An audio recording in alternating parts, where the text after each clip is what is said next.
जानेंगे हम इस वीडियो में योग क्या है, प्रैक्टिकली हम योग को कैसे प्राप्त कर सकते हैं। नमस्कार, जय श्री माता जी। स्टूडियो सहज संगीत में आप सभी का स्वागत है। जीवन को सहज बनाने के लिए जरूरी है संगीत और आध्यात्मिकता।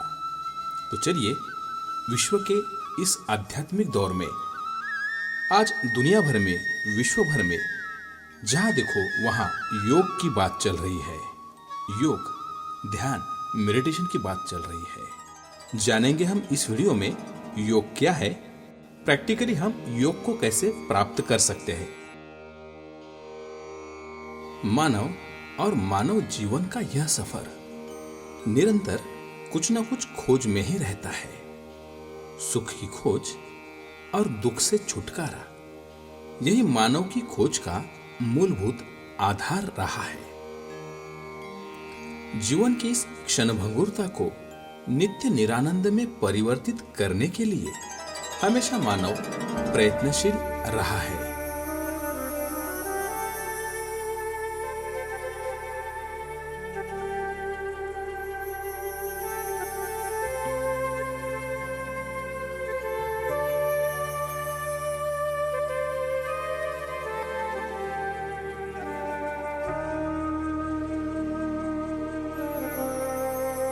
वैसे तो भारत भूमि समूचे विश्व की दृष्टि से योग भूमि मानी जाती है।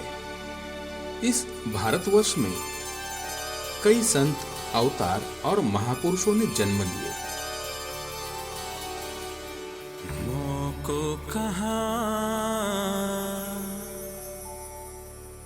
ढूंढे रे बंदे। उनके दिखाए रास्ते पर सच्चे शिष्य चले और एक गुरु एक शिष्य परंपरा में कईयों ने योग की प्राप्ति भी की। क्या आज का यह मानव उस योग की परम तत्व की प्राप्ति कर सकता है? पास में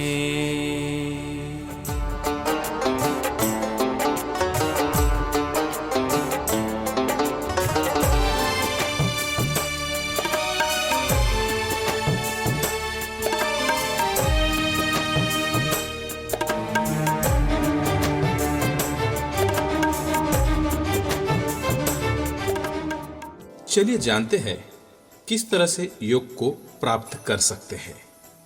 आज जिस ओर देखे योग की चर्चा हो रही है। कई बड़े बड़े गुरु, अगुरु, कुगुरु उभर के आए हैं। आज प्रचलित समाज में योग को योगासन बताया जा रहा है। तो क्या योगासन ही योग है?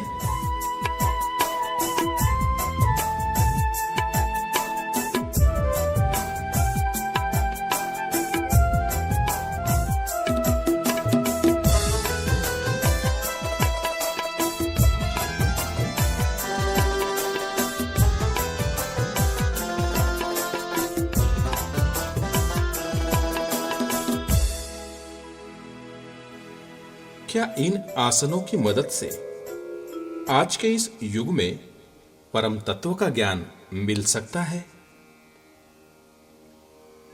क्या आज के इस युग में व्यक्ति को आत्मबोध, आत्मज्ञान, आत्म साक्षात्कार प्राप्त हो सकता है?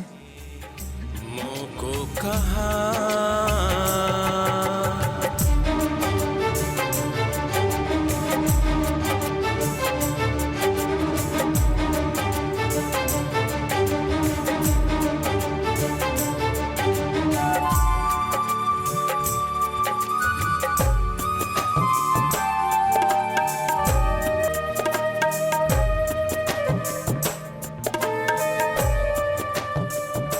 यूं तो योगासन देखा जाए तो वह मुद्राएं है।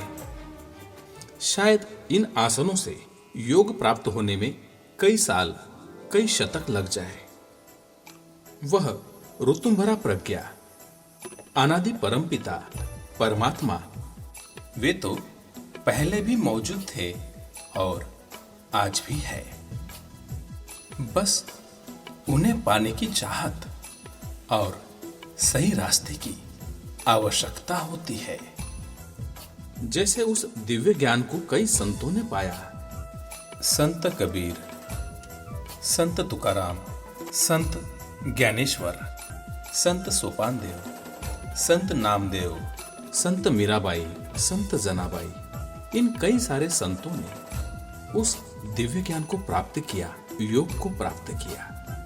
और सदैव यह संत योग को प्राप्त करने के लिए जनमानस को प्रेरित करते रहे। उनकी संबंध सीख इसी ओर इशारा करती है कि मानव उसके योग को प्राप्त करे, जिससे उसके जीवन के सारे दुखों का अंत हो सके। जीवन में निरानंद नित्य आनंद सदैव बहता रहे। जब तक मानव योग प्राप्त नहीं करेगा, आत्मज्ञान प्राप्त नहीं करेगा, तब तक वह आनंद निरानंद को प्राप्त नहीं हो सकेगा। इसी बात पर सभी अवतारों ने कार्य किया। सभी दुखों के अंत के लिए योग की बात कही, स्वयं प्रकाश की बात की, सत्कर्मों की बात की, केवल ज्ञान की प्राप्ति की बात कही, शील, पावनता, अबोधिता, पवित्रता की बात कही। जीवन को मंगलमय बनाने के लिए सदैव आत्म साक्षात्कार की बात कही।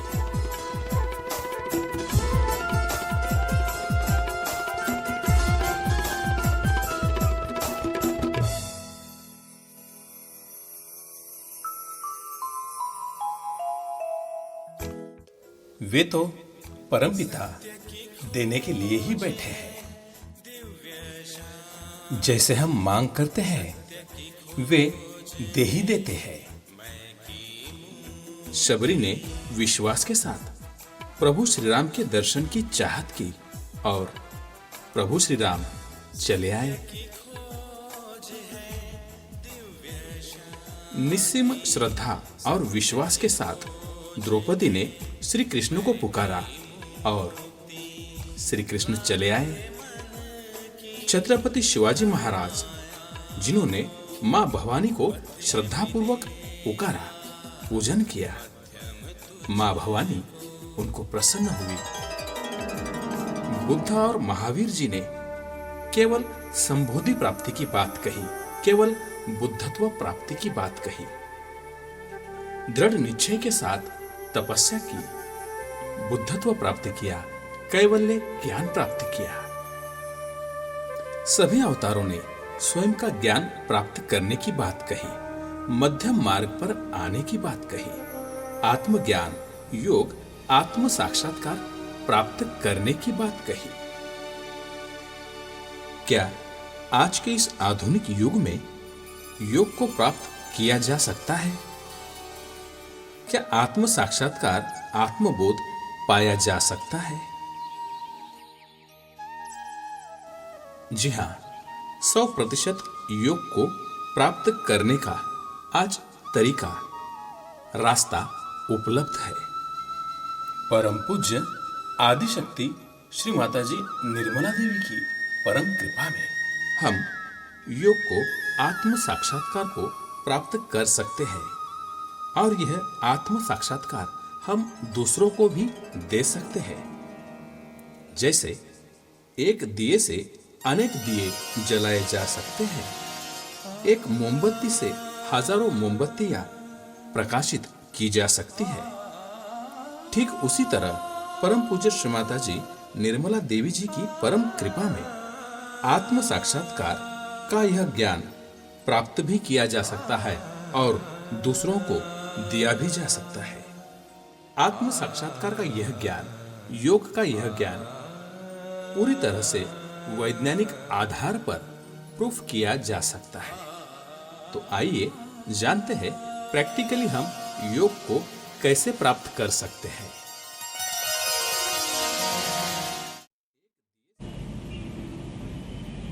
चाहे तो आप चश्मा निकाल लें, कोई ज़रूरी नहीं। अब आप मेरी ओर राइट हैंड रखें इस तरह से और सर झुका लें। और ये देखें कि ब्रह्मरंध्र से, जिसे कि हम तालु कहते हैं, जो कि एक स्निग्ध सा हिस्सा हमारे सर में बचपन में होता है, उसके ऊपर अधांध्र अपना लेफ्ट हैंड रखें, सर झुका के देखें और देखिए कि आप ही के अंदर से कुछ ठंडी या गर्म हवा जैसी चैतन्य की लहरियां आ रही हैं क्या। देखिए, आदि शंकराचार्य ने कहा था इसका वर्णन सलीलम सलीलम, ठंडी ठंडी हवा।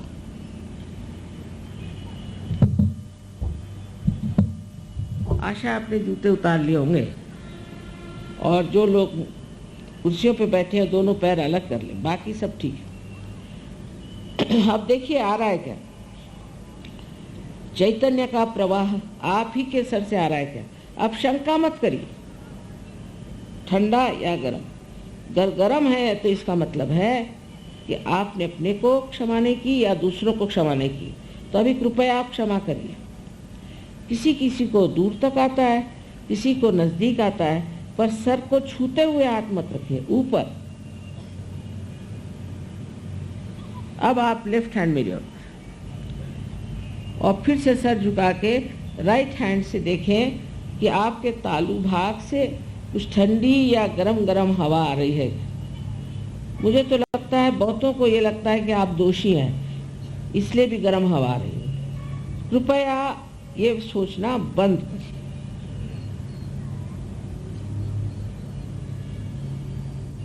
अब एक बार, आखिरी बार, फिर से राइट हैंड मेरी ओर करें, सब लोग करें और फिर सर झुका के लेफ्ट हैंड से देखें कि ठंडी हवा आ रही है क्या। बहुत से लोग बेकार बातें करते हैं कि कुंडलिनी जागरण से ये होता है, कुछ नहीं होता।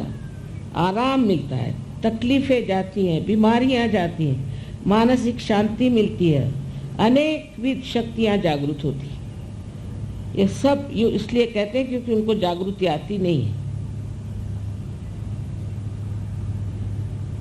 हाँ, अब आप लोग दोनों हाथ सर की तरफ और एक प्रश्न पूछें, 3 बार एक प्रश्न पूछें कि माँ क्या ये परम चैतन्य है, क्या ये ब्रह्म चैतन्य है। मुझे माँ कहिए, श्री माता जी कहिए, मन में पूछिए 3 बार प्रश्न।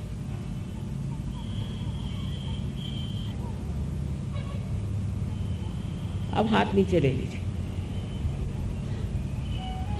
अब दोनों हाथ मेरी ओर करके इस तरह से, और मेरी ओर देखें और सोचिए नहीं, मेरी ओर देखिए और सोचिए नहीं। किसी किसी को नीचे से हवा आ रही हो तो वो नीचे से उठा के ऊपर ले जा सकते हैं, इस तरह से 2-3 बार करने से ऊपर आ जाए। मेरी ओर देखें, विचार से परे, माने विचार न करें, वो कर सकते हैं। इस तरह से आप अपने मन से परे उठते हैं और आपके अंदर निर्विचार समाधि स्थापित हो गई। कितने जल्दी हो गई, इसका कारण है ये कलयुग का जोर। हर चीज यहाँ जल्दी होती है।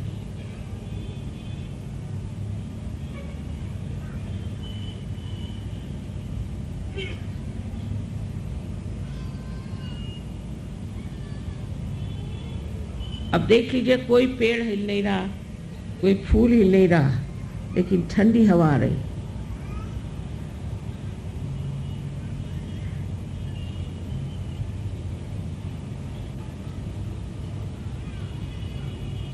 पर जो चीज आसानी से मिलती है उसका महत्व हम लोग समझते हैं। इसलिए अब आप अंकुरित हो गए और इस अंकुर का आपको वृक्ष बनाना ही पड़ेगा।